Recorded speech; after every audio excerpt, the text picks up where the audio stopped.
Allez, monsieur, bonsoir et bienvenue aux 19h de ce 1er octobre à la une de l'actualité. Le président de la République a présidé une réunion du Conseil des ministres consacrée entre autres au projet de loi relatif à la lutte contre le faux et l'usage de faux, l'approvisionnement et la distribution des produits de large consommation.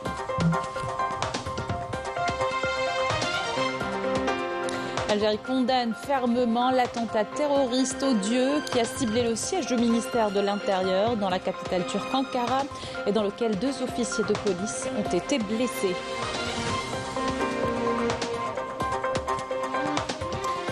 Le point dans ce journal sur le taux d'avancement du plan vert de la capitale avec le réaménagement et la réhabilitation du parc d'Ounia ou encore le parc de Ben Aknoun qui sera transformé en safari.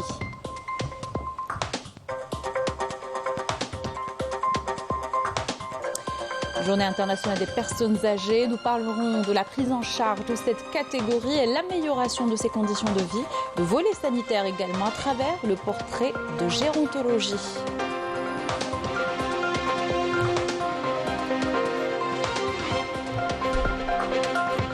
Et enfin, zoom dans cette édition sur la thermoablation par radiofréquence, une technique nouvellement introduite dans le pays pour la lutte contre le cancer sans chirurgie.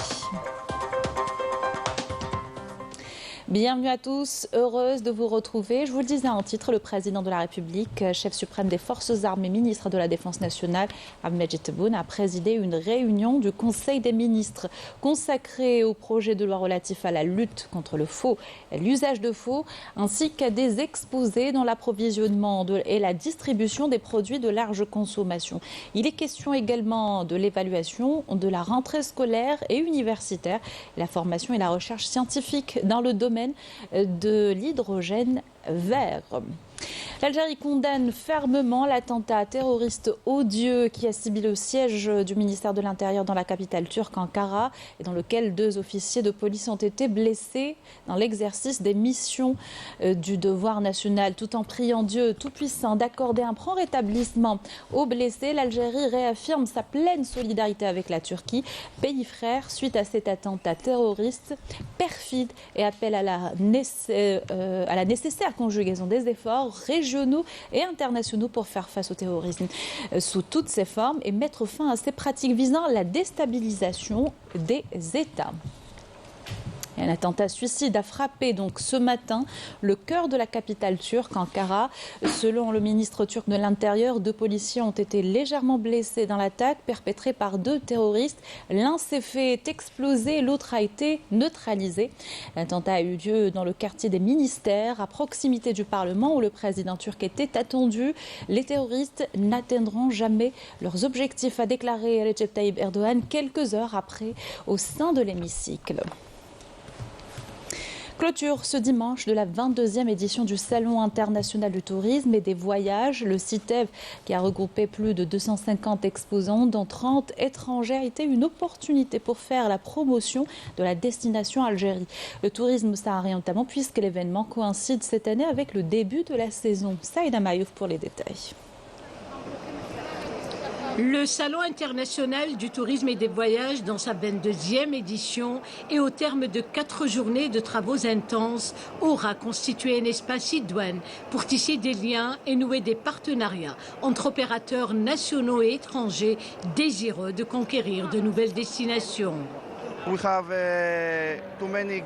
Nous effectuons beaucoup de déplacements vers l'Algérie et à partir de l'Algérie. Pour notre prochaine destination, nous visons le tourisme saharien. Nous avons beaucoup de demandes de notre population grecque pour connaître le Grand Sud algérien. On a reçu beaucoup de demandes d'agences de voyage dans l'Algérie. On a signé une convention avec plusieurs des hôtels. Nous avons eu beaucoup d'entretiens avec des partenaires algériens et étrangers pour conclure des partenariats et des mémorandums d'entente, notamment avec le Venezuela, Cuba, Mali et beaucoup d'opérateurs algériens. Des formules innovantes se sont frayées un chemin ces dernières années sur le marché du tourisme en tant que produit touristique fiable et durable.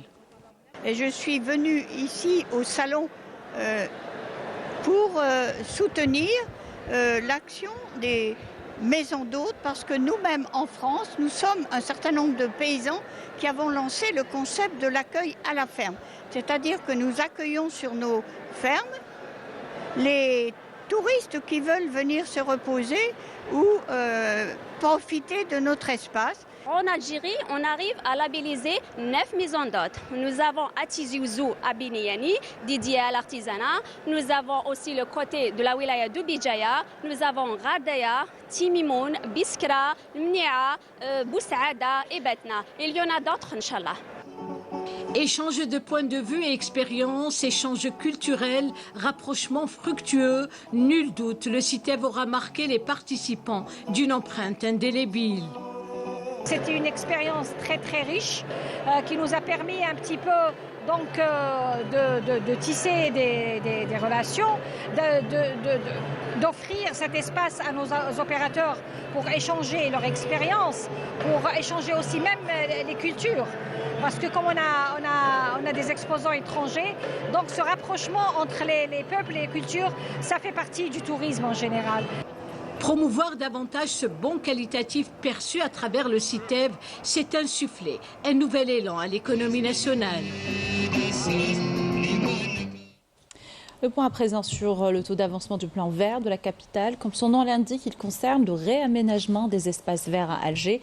Exemple avec le parc Dounia ou encore le parc de Ben Aknoun qui sera transformé en safari. Melika Benaouisha, Majda Jahmoun. Le futur parc safari de Ben Aknoun, un lieu attractif et de divertissement très attendu qui vous emmènera à la découverte de la vie sauvage à travers la multitude d'espèces animales qui y seront hébergées, mais pas seulement. Il est prévu, entre autres, l'aménagement de parcours pour les visiteurs, l'intégration de plusieurs jeux, d'une voie ferrée et de lacs artificiels avec un parking pour plus de 5000 voitures. Cette réhabilitation permettra d'avoir de plus grands espaces, des infrastructures et des équipements plus modernes. Autre point à retenir, le parc accueillera des espèces animales très rares. La réalisation du parc safari entre dans le cadre de la stratégie de développement et de modernisation de la capitale, de même que le parc Dounia, dont les travaux d'aménagement connaissent également un taux d'avancement acceptable, notamment dans sa partie nord. Les travaux s'étendent sur une superficie de 132 hectares, comprenant la réhabilitation des bassins ainsi que toutes les structures et équipements de loisirs. Autre point compris dans ce plan vert, la station d'épuration des eaux usées de Ain el-Benyan, un projet modèle visant à réutiliser les eaux traitées dans l'arrosage des espaces verts. Des projets du même genre seront progressivement réalisés dans le reste des zones urbaines à moyen terme. La station d'épuration des eaux usées de Ain el-Benyan est un projet lancé conformément aux directives du président de la République, Al-Majid Tebboune. Il existe un projet similaire en cours de réalisation au niveau de la commune de Barraqi et qui connaît un taux d'avancement acceptable. Une opération de modernisation et de développement à même de faire de la capitale une destination touristique par excellence et d'offrir un cadre de vie meilleur à ses habitants. Journée nationale de vulgarisation agricole ce 1er octobre, une 30e édition placée sous le slogan « La créativité et la technologie agricole pour faire face aux effets des changements climatiques ». Et à propos d'agriculture, la wilaya d'El Mnia a enregistré une amélioration considérable dans la production des fourrages destinés à l'alimentation animale ces dernières années. Cela revient à la disponibilité de l'eau en quantité suffisante, à la fertilité de la terre, mais également à l'accompagnement de l'État visant à dynamiser davantage ce secteur. Mohamed Esnoussi, Ayat, Majda Jahmoud pour les détails. Des dizaines d'hectares de terres verdoyantes au cœur du Sahara. Ici, prospère la culture fourragère destinée à l'alimentation animale, avec du maïs en silage et du maïs grain. La fertilité du sol, la disponibilité de l'eau, ainsi que la détermination des agriculteurs, autant d'atouts qui ont permis le développement et l'extension rapide de cette exploitation agricole près de Mnia. C'est bientôt la campagne de moisson du maïs. On aura donc 50% de maïs en silage et d'autre côté 50% de maïs grain. Nous débuterons la récolte fin octobre. Nous avons planté 300 hectares de maïs en silage, c'est-à-dire celui destiné à l'alimentation animale comme les moutons et les vaches. Nous nous attendons à une très bonne récolte. Une augmentation significative des superficies consacrées à la culture fourragère a été enregistrée, donnant ainsi naissance à une deuxième récolte durant la même saison après celle du blé. Le but étant d'instaurer un équilibre entre la production de fourrage et l'élevage du bétail, notamment pour les bovins, les volailles ainsi que la production laitière. Pour cette année, nous avons planté 7000 hectares de maïs fourrage ainsi que du maïs grain. Ce dernier contribue à l'augmentation de la production laitière étant donné qu'il entre dans le régime alimentaire des vaches laitières. La campagne de moisson du maïs en silage débutera fin octobre et celle du maïs grain aura lieu en fin de décembre. Année après année, la wilaya de Bnia se transforme en un pôle agricole par excellence, contribuant ainsi à garantir la sécurité alimentaire. Et priorité au direct, on retrouve tout de suite Kamel Swing en direct de la présidence de la République où a eu lieu tout à l'heure un conseil des ministres, comme je vous l'ai annoncé au début du journal. Kamel, bonsoir. Que peut-on retenir de ce conseil des ministres ? Bonsoir Sabrina. Eh bien, 3 bonnes nouvelles pour 3 catégories sociales. Des décisions prises lors de ce Conseil des ministres qui concernent les étudiants, les imams et les agriculteurs. Tout d'abord, le président de la République a décidé de augmenter les bourses des étudiants. Elles passent de 1300 dinars à 2000 dinars. Des décisions ont été prises également en faveur des agriculteurs qui ont souffert de cette période de sécheresse.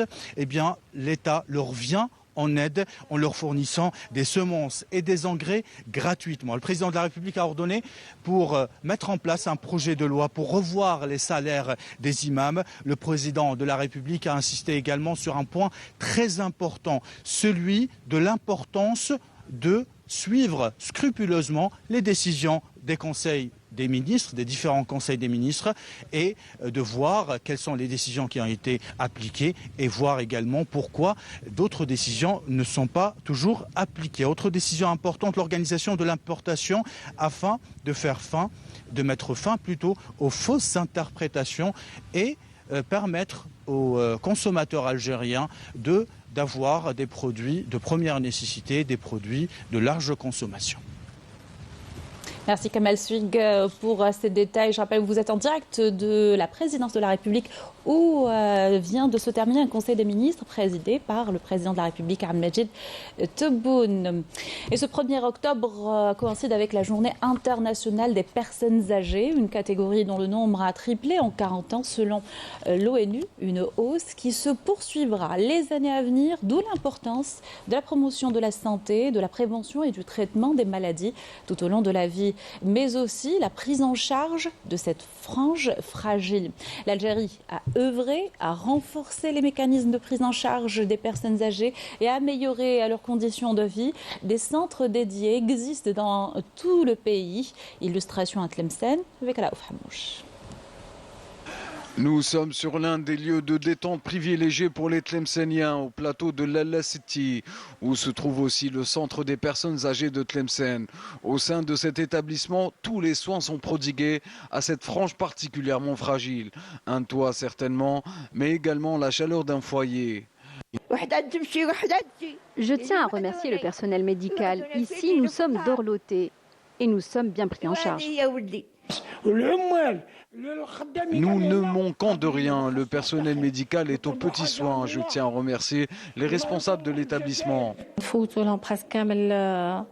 Les spécialités, les services à convention à l'hôpital, médecine interne, cardio, surtout un travail de groupe.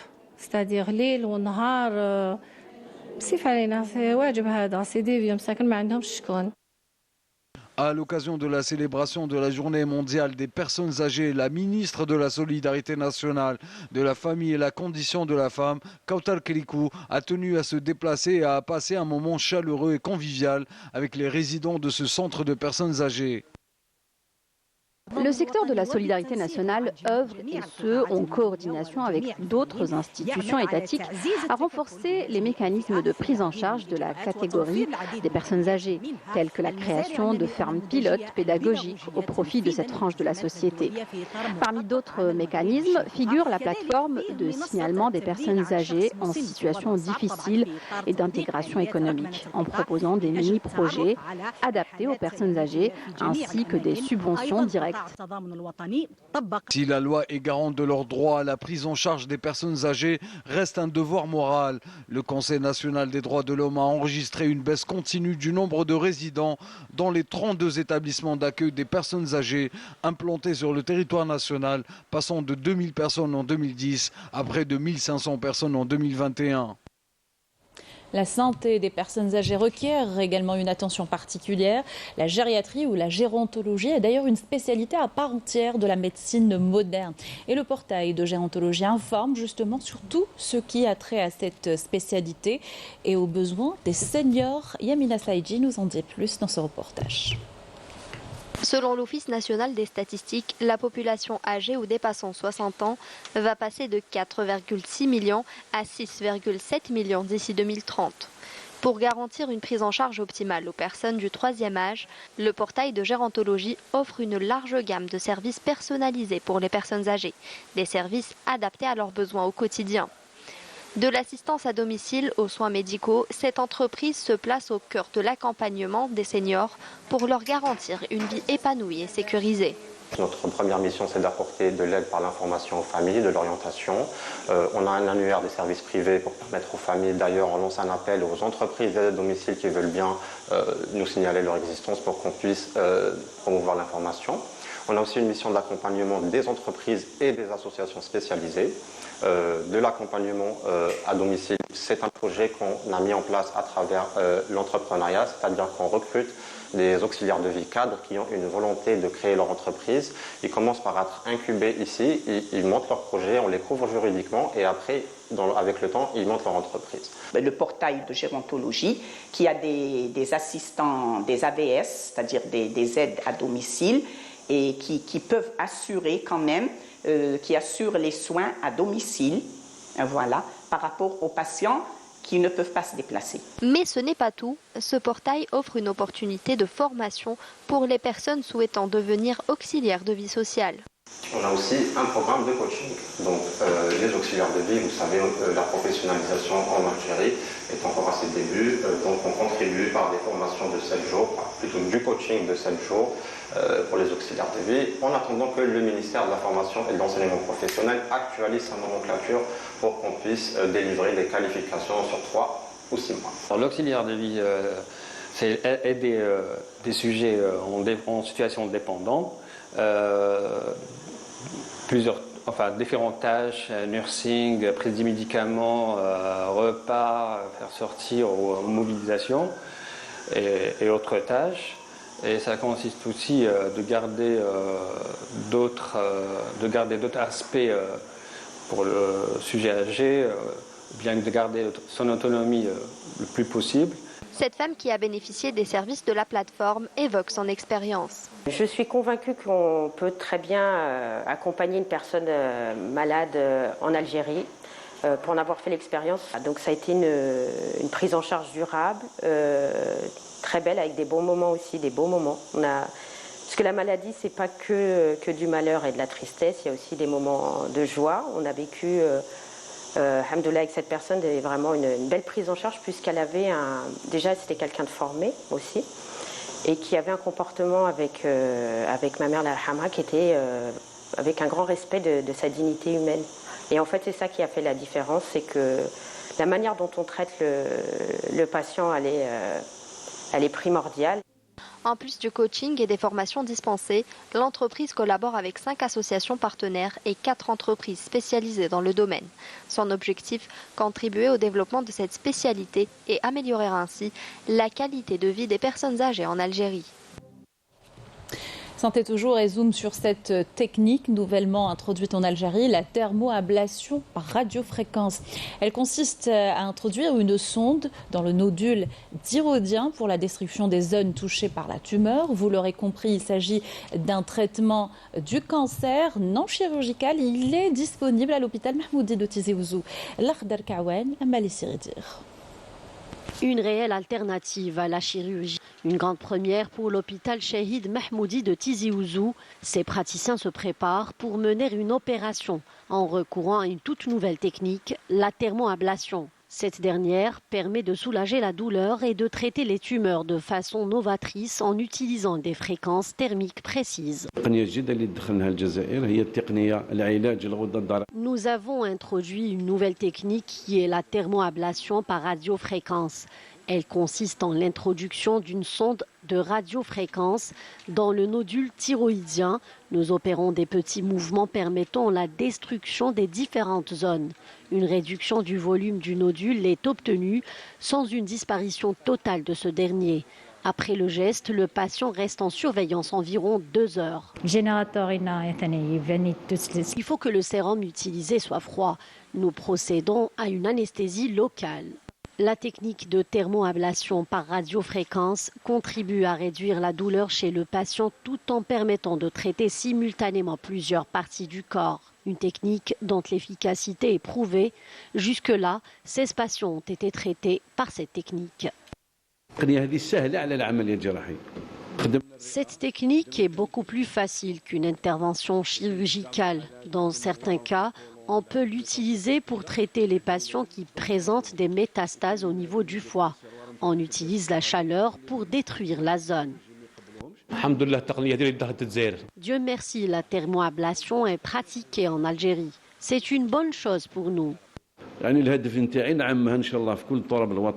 L'objectif est de généraliser cette technique à l'échelle nationale, car c'est une méthode simple que tous les radiologues peuvent pratiquer. Cela évitera aussi aux patients les déplacements. La thermoablation par radiofréquence est une technique innovante développée dans le but de réduire le nombre de prises en charge chirurgicales et ainsi limiter les risques opératoires inhérents à la chirurgie. Un procédé qui permet de traiter toutes sortes de tumeurs sans recourir à la chirurgie. Coopération, le président du Conseil national des droits de l'homme, Ahmed Zalani, a reçu ce dimanche le vice-président de la Commission saoudienne des droits de l'homme, Hicham El-Sheikh, et la délégation qui l'accompagne. Hicham El-Sheikh a également été reçu par les membres de la Commission des affaires juridiques et des libertés à l'Assemblée populaire nationale. La rencontre était une occasion d'échanger les expériences et les expertises et les voies de renforcer la coopération bilatérale dans le domaine des droits de l'homme, tels que le droit au développement. À l'étranger, le Front Polisario a réaffirmé que la procédure judiciaire qu'il mène devant la Cour de justice de l'Union européenne pour mettre fin à l'exploitation illégale par l'occupant marocain des ressources naturelles du Sahara occidental. Cette procédure repose sur les bases solides de l'arrêt de 2016. Ce dernier avait jugé que le Sahara occidental et le Maroc sont 2 territoires distincts et séparés. Le Front Polisario s'exprime à la suite de la notification par la Cour européenne des dates d'audience fixées au 24 et 25 octobre. Et le président du Conseil national palestinien, Rouhi Fatou, a fermement condamné le crime d'exécution du jeune palestinien Mohamed Jibril Roumana, tombé en martyr vendredi soir sous les balles de l'occupation sioniste près de Ramallah. Des crimes encouragés par le silence de la communauté internationale, a-t-il déclaré. Un mot de sport et football, Coupe de la Confédération. L'USM Alger, tenant du titre, accueille le FUS de Rabat à partir de 20h au stade Miloud Hedfi d'Oran, avec l'objectif de valider son billet pour la phase de poule. Deuxième tour préliminaire retour. Direction la capitale française à présent, où la grande mosquée de Paris a célébré hier le Maoulid Nabawi pour permettre aux familles de se retrouver, se recueillir au son des Madirs dans une ambiance de joie et de fête. Petits et grands ont participé à cette célébration avec à la clé un concours pour enfants sur la vie du prophète alayhi salatu salam. Des présents ont été remis aux lauréats par le recteur de la mosquée, Shamsuddin Hafiz. Je vous invite à l'écouter. Il est au micro de Afaf Belhouchet. C'est une tradition. Chaque année, nous le faisons. Nous avons beaucoup d'enfants qui apprennent le Coran, qui essayent de suivre les enseignements de notre prophète Mohammed sallallahu alayhi wa sallam. Et c'était ça également le message annuel de la Grande Mosquée de Paris à l'occasion de Rabi' al-Awwal, date d'anniversaire de notre prophète Mohammed sallallahu alayhi wa sallam. Et on termine avec cette information, ouverture de la 8e édition de la semaine culturelle sud-coréenne en Algérie, avec l'exposition du tourisme en Corée accueillie par la galerie Mohamed Rassim à Alger. Elle propose 40 photographies qui mettent en évidence la nature et les paysages de la Corée du Sud, ses traditions, sa culture et son patrimoine, ainsi que son développement urbain et technologique. D'autres activités sont prévues, dont un festival de K-pop qui se tiendra pour sa 6e édition au Palais de la Culture Moufti Zakaria. C'est prévu pour demain. Voilà qui termine notre journal. Merci de l'avoir suivi et excellente soirée sur Canal Algérie.